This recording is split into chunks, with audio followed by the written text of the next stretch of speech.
Hey, everybody. Yes, I turned my microphone back on. Welcome to Observatory Nights at the Harvard-Smithsonian Center for Astrophysics. My name is Christine, and I'll be your host. Many of you know me, some of you may not. How many of you, is this your first time here at Observatory Nights?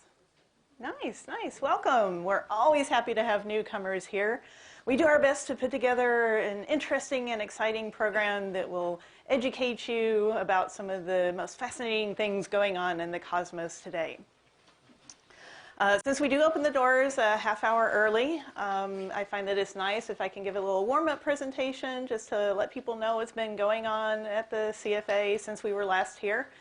Particularly now at the start of the year, January 2017, it's been a couple of months since we've all gathered together and some things have been happening. So I would like to share them with you. And the first item that I wanted to recognize is actually a bit of a sad one, and that is the passing of Vera Rubin. Born in 1928, died at the end of last year. Vera Rubin is very well known in the world of astronomy. She was one of the premier astronomers of her age and of all time. She is famous for the discovery of dark matter. You may have heard that the universe, only 4% of the universe is the normal stuff that we can see, stars, galaxies, etc. A lot of it is mysterious dark matter that we only know exists because of its gravity. And the way that she discovered it was by studying the rotation of galaxies. She was looking at spiral galaxies, and you would expect that if all of the mass of a spiral galaxy is where you see the light gathered towards the center, then just like the planets in our solar system, the stars near the center should be rotating quickly, and then the ones that are further out should be rotating more slowly. And so if you plotted it on a curve, it would look like the red line. And what she found is that it actually looked like the white line. The stars on the outside of the galaxy were going much faster than you would expect. And the only way that that could be the case is if there was matter there, if there was some kind of mass that was helping them to stay attached to the galaxy. Otherwise, they would be going so fast they would just fly off into space.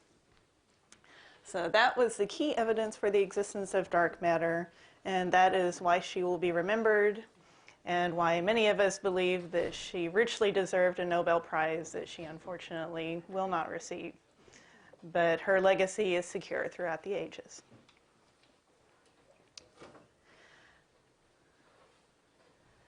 Just a couple of weeks ago, I got to go down and attend the latest meeting of the American Astronomical Society. This is our, as it says, American Society, although people come from all over the world, and we gather twice a year to talk about the latest discoveries. It's networking for scientists. They share their work. And we also have press conferences and press releases that are associated with it to put out the best and the most interesting news to reporters and to the wider world. And we were fortunate to have two people who were presenting at press conferences at that meeting. The first of those was Eden Germa, and this is a remarkable young woman. She is an undergraduate. It's the first time that I've had a chance to publicize the work of an undergraduate, and what she did, as you can see, is she found that our galaxy's black hole is spewing out planet-sized spitballs. And I had never heard of such a thing before in my 20-plus years in astronomy.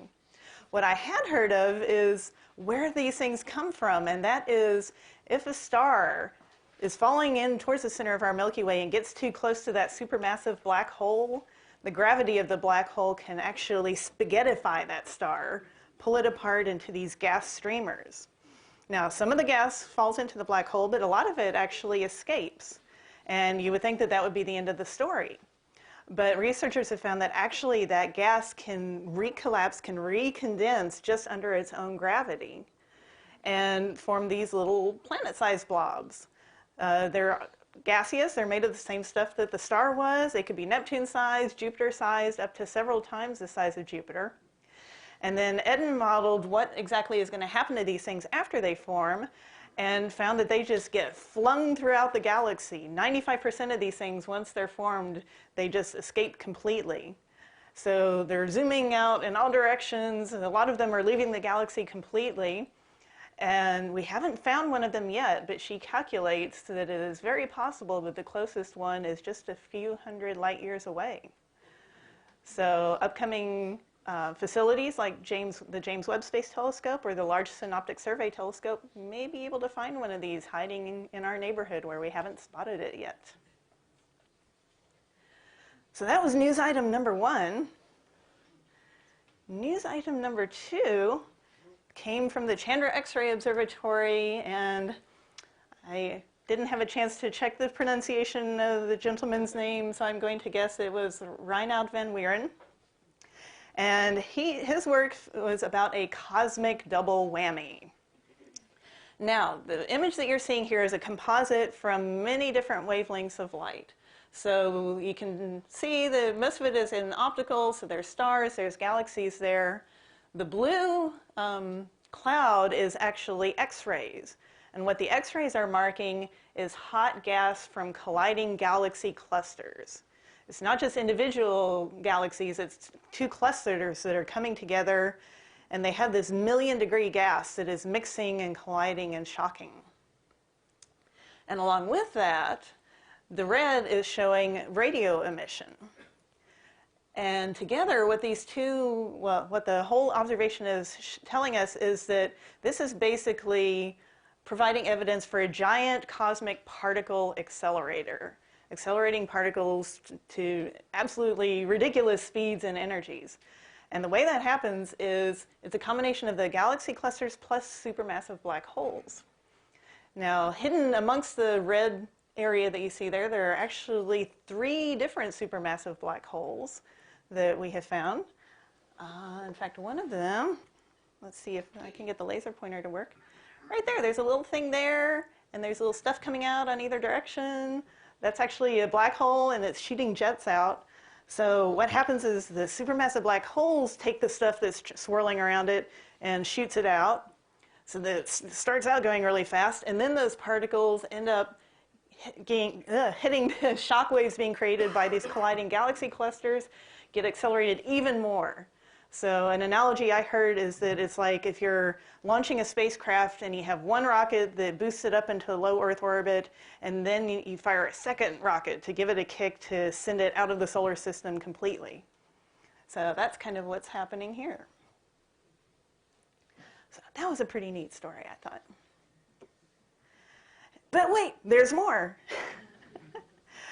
Even a week after we got done with the meeting and we came back here, I got to put out another cool news story. And that was with Marian Diericks. And she has found that the farthest stars in the Milky Way are not native to our galaxy. They were actually ripped from another galaxy. So this artist's illustration is showing the Milky Way. But then you also see these streamers here and the little blob that's over at the left-hand side. The blob is the Sagittarius dwarf galaxy.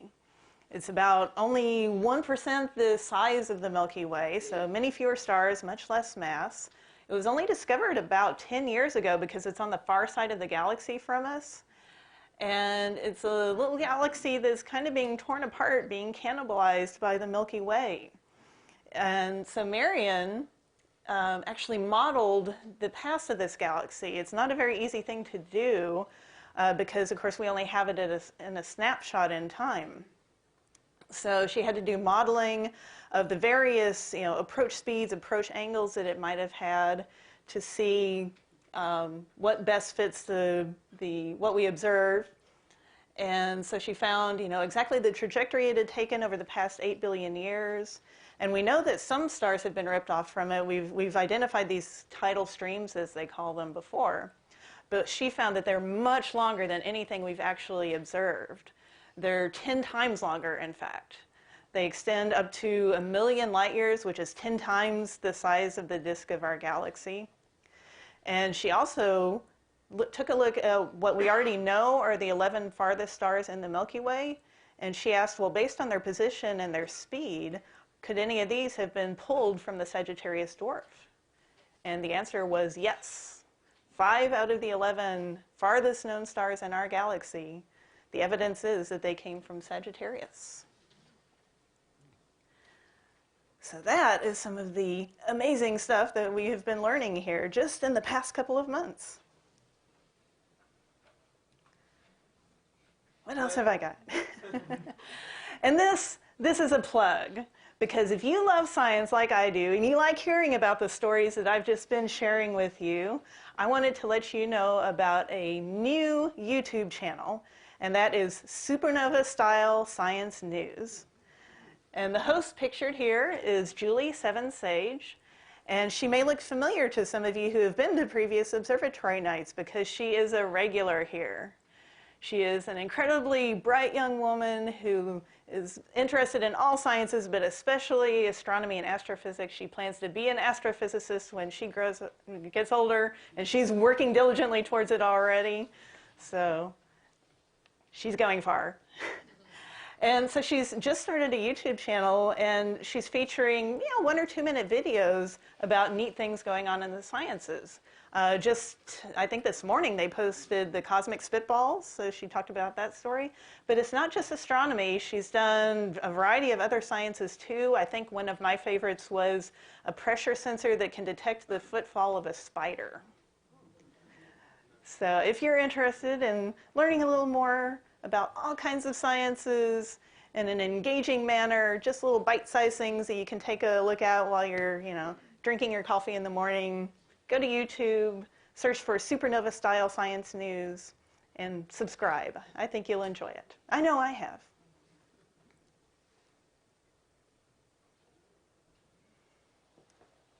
I lost my clock. Wrapping up with In the Sky Tonight, just to let you know what you can see when you go out. Tonight it's cloudy, last I checked, but if it were clear, any other night, right now at dusk, in the evening in the southwest, Venus and Mars are the most prominent planets. Venus, you really can't miss it. It's up 30 degrees or so in the sky, extremely bright.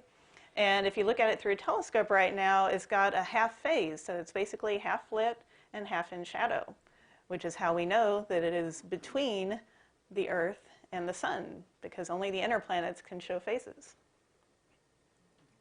And if you're an early riser, in the morning at dawn, Jupiter is very prominent near Spica, and in fact, this morning and tomorrow morning, the moon will be very close by. So look for the moon and you can find Jupiter. And the last item that I wanted to mention before we swap out laptops and get ready for our main presentation is the upcoming event. And that is our next observatory night will be February 16th, 7:30 p.m., Gravitational Waves Found. And that will be presented by Dr. Rainer Weiss, who is at MIT, and he is one of the founders of the Laser Interferometer Gravitational Wave Observatory, which you may have heard. Last February, they announced the first ever detection of gravitational waves, which almost everybody agrees was the science story of the year. So I cannot wait to hear from him. Tickets are going to be required for that event alone, just because I'm anticipating huge demand. Go to our website. The address is on the calendars, which are in the back of the room. February 9th, probably around 9:30 a.m. As soon as I get into the office, I'm going to post the Eventbrite page live so that you can sign up for tickets. And I think that you will enjoy it. So that is it. I'm almost out of time, and so I'm going to go ahead and sign off. We're going to get laptops switched out, and in just a couple of minutes, I'll step back up here. That will be your cue to lower the level of conversation to 0 because our YouTube webcast will be firing up and we will begin our main program. Thank you all for coming.